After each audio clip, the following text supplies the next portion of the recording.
Letting go. Two words that seem simple, but they carry a kind of weight, not measured in pounds or grams, but in memories, meaning, and moments. Letting go of a worn-out jacket can feel like shedding a season of your life. Letting go of a friendship can feel like betraying a version of you that needed it once. Letting go of a belief, a routine, a dream, can feel like erasing part of your identity.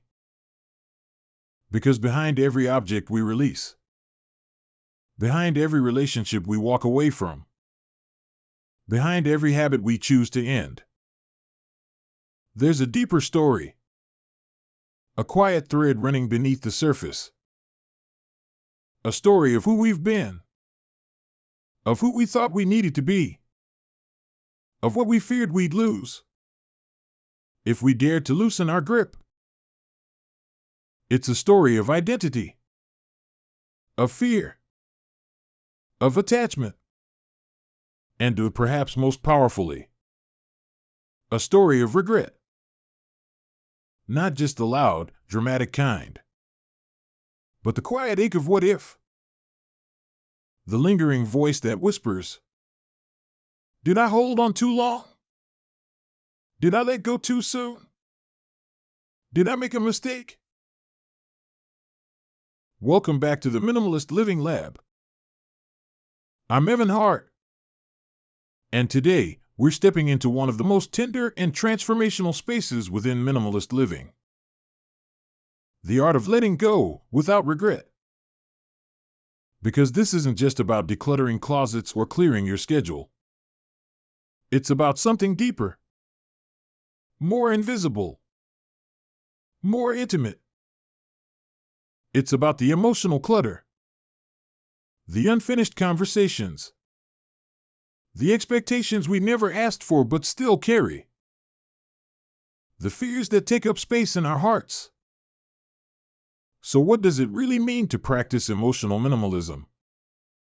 To look inside and gently, intentionally, release what no longer serves us, without being haunted by the should-haves and what-ifs? That's the journey we're about to take together. Let's dive in. 1. The silent weight of emotional clutter. We all understand physical clutter. A drawer that won't close. A closet overflowing with clothes we don't wear. A garage we keep meaning to organize, but never do.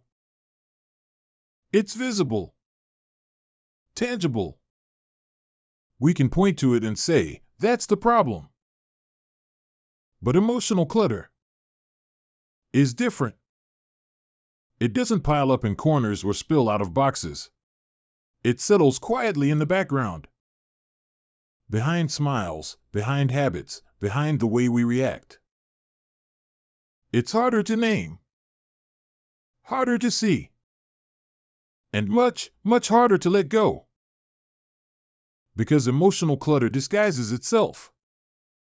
Sometimes it looks like a friendship you've outgrown, but keep nurturing out of guilt.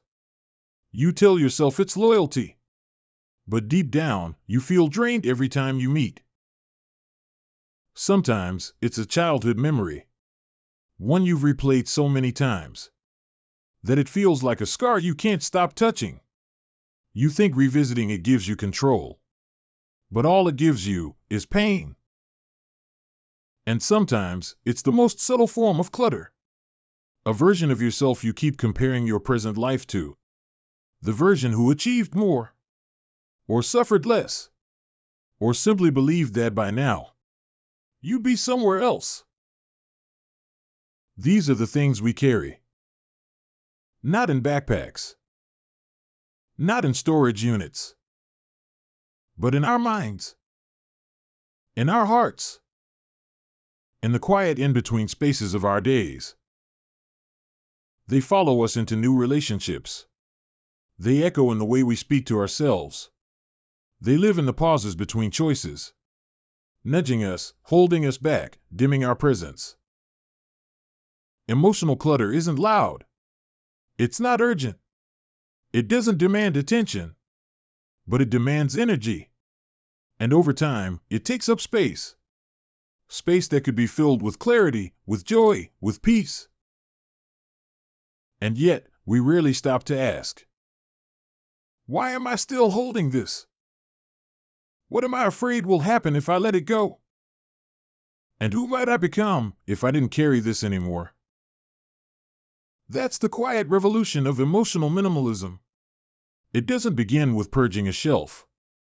It begins with noticing what's weighing you down, even if no one else can see it. It asks a daring question. What if I don't need to carry this anymore? Not everything we carry is ours to keep. And not everything we keep is helping us live. 2. Why letting go feels like losing. Letting go is often framed as something positive. Just let it go, they say. You'll feel so much lighter. And yes, eventually, we do. But what people rarely talk about is how much it hurts at first.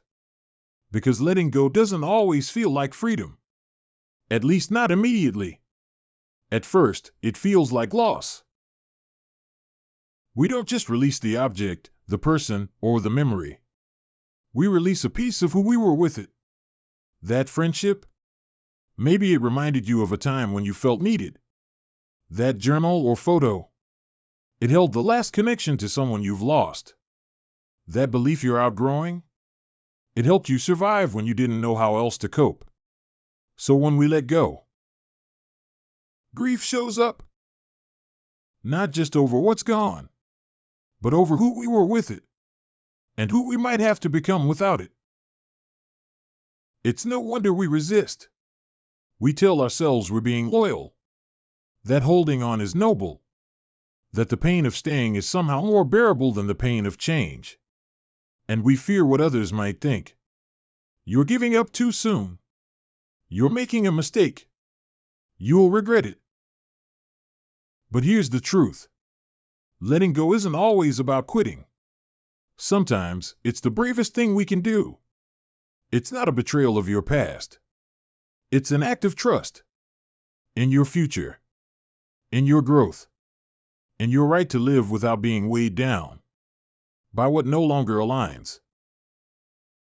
The fear of regret, that quiet hum in the back of your mind, isn't proof that you're making the wrong decision. Often, it's proof that you're standing on the edge of something real. A shift, a truth, a chapter you're meant to walk into, even if your hands are trembling. You might feel like you're losing a part of yourself, but you're also making space for a new part of yourself to emerge. Minimalism, true minimalism, isn't sterile. It's not just white walls and empty shelves. It's emotional courage.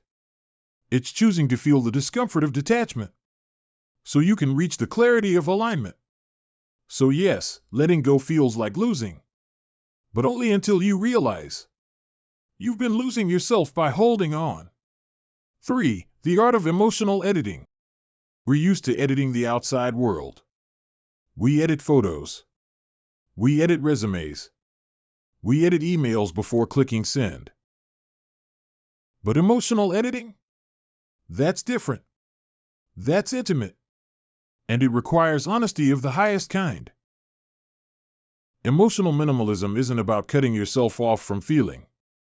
It's not about becoming cold, or distant, or unbothered. It's about becoming intentional. About what you allow to take root in your inner world. Just like a good writer knows when a sentence no longer serves the story, you begin to sense when a belief, a thought, or a memory no longer serves your becoming. You don't erase your past because it was bad. You let go because the story has moved on. Because you have moved on. Here's how we begin that process. With gentleness, not judgment. With awareness, not avoidance. Step 1. Acknowledge the weight. You can't release what you haven't fully faced. So pause. Name what's there. This memory still hurts. This relationship makes me feel small.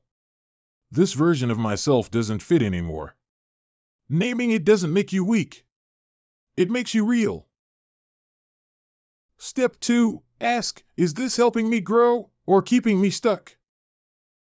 Not, was this ever useful? But, is it still serving me now? That's the powerful question of minimalism. Whether it's an old shirt or a deeply rooted belief. If the answer is no, you don't need to justify keeping it. You're allowed to evolve.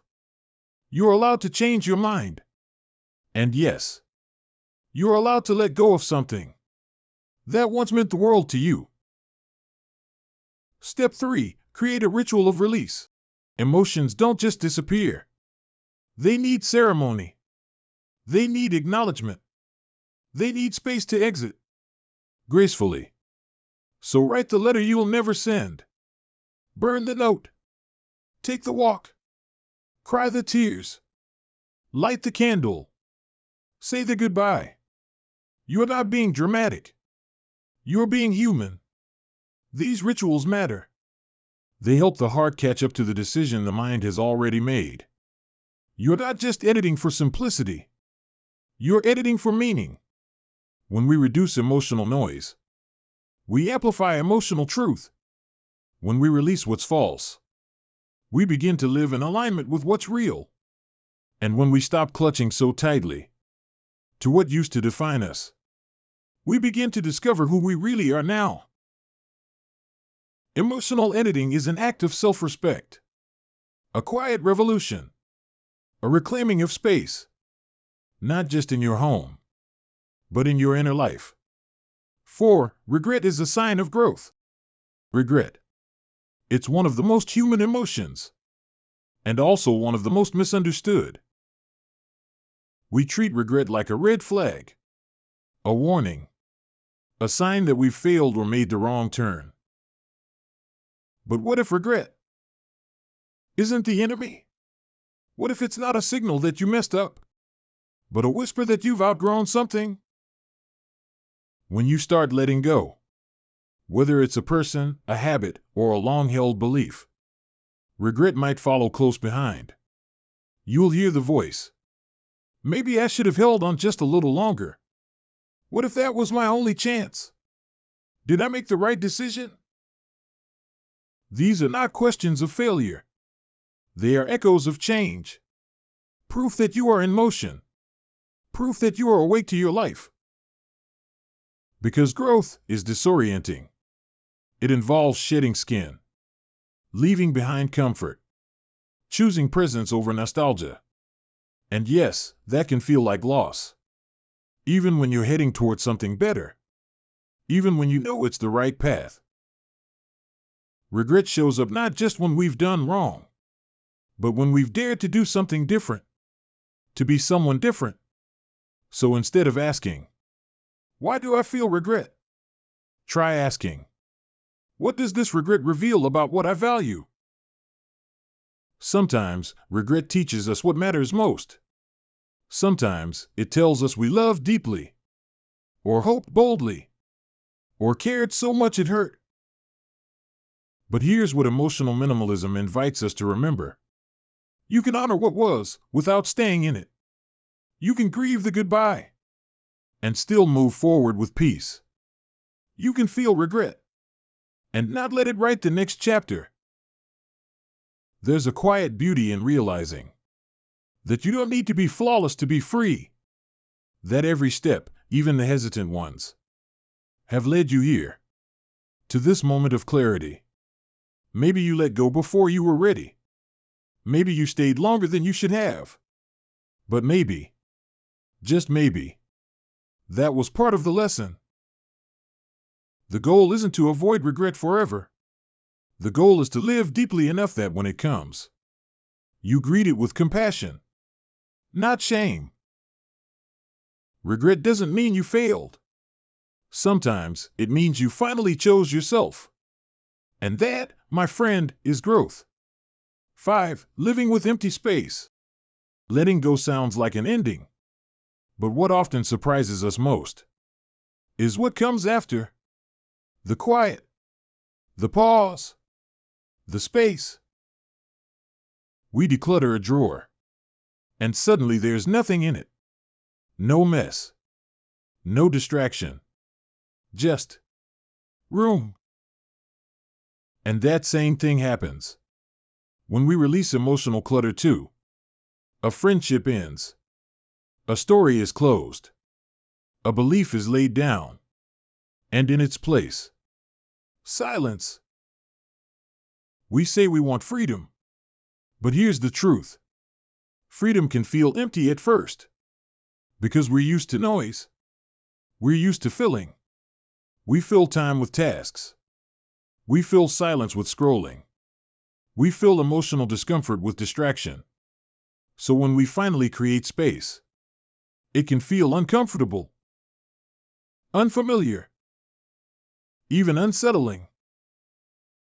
But space is not a void. It's an invitation. Empty space is possibility. It's the quiet before the new idea comes. The breath before the next relationship forms. The stillness before you remember who you are. Beneath all the layers. Emotional minimalism teaches us to trust the pause. To stop rushing to fill the silence. To let the spaciousness stretch. Because what comes next will only be as true as the space you make for it. And it's not just about what you let in. It's about who you become when you stop being tangled in everything you've let go. With fewer emotional entanglements, you begin to think more clearly, breathe more deeply, respond instead of react, choose presence over patterns. In that space, your intuition has room to speak, your body has room to rest, your heart has room to dream again. So if you find yourself in a season of emptiness, where something has ended, but nothing new has begun, know this. You're not broken. You're not lost. You're simply in between. And in between is sacred ground. It's where transformation takes root, where seeds grow in silence, where you begin to live by design, not default. Letting go isn't just about removing. It's about remembering that your life was never meant to be crowded. That space isn't something to fear. It's something to honor. Because space is where your real life finally has room to unfold. Letting go is letting in. So much of our lives are spent holding on to identities that no longer fit, to expectations that aren't ours, to memories we keep revisiting, hoping they'll change, to people, routines, roles, and stories that once made sense, but now only take up space.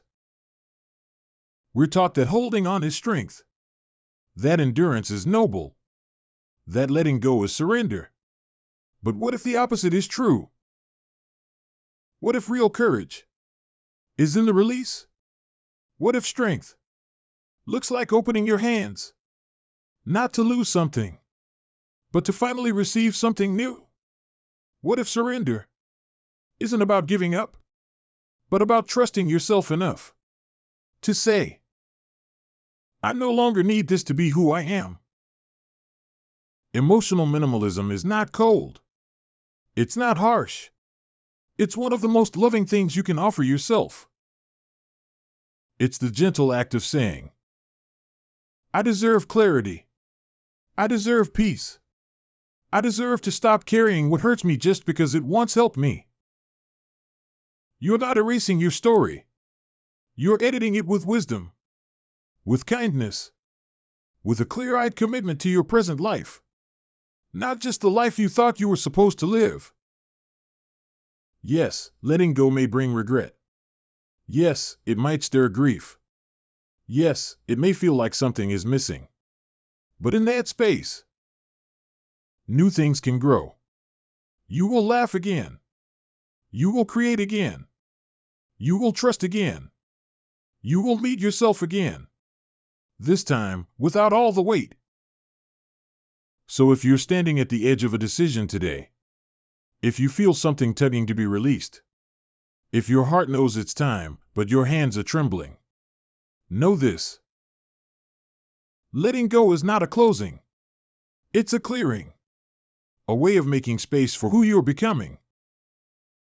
And you, dear listener, deserve to become. Thank you for sharing this quiet, sacred space with me today, for being brave enough to look within, for exploring what it means to live lightly, not just on the outside, but deep within your soul. I'm Evan Hart, and this has been Minimalist Living Lab.